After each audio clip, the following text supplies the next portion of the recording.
Kilang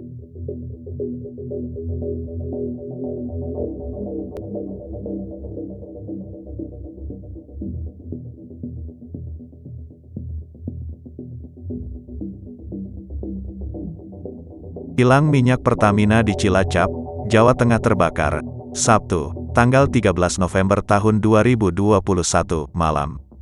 Diberitakan Kompas TV, video memperlihatkan kebakaran di kilang minyak Pertamina di Cilacap. Dari video itu, terlihat kobaran api sangat besar. Kebakaran dilaporkan terjadi pada Sabtu malam. Lokasi tangki yang terbakar diduga di daerah Banjaran, tak jauh dari pintu gerbang utama kilang Cilacap. Kepulan api dan asap diperkirakan setinggi 20 meter. General Manajer Kilang Minyak Cilacap, Eko Sunarto membenarkan terjadinya kebakaran ini.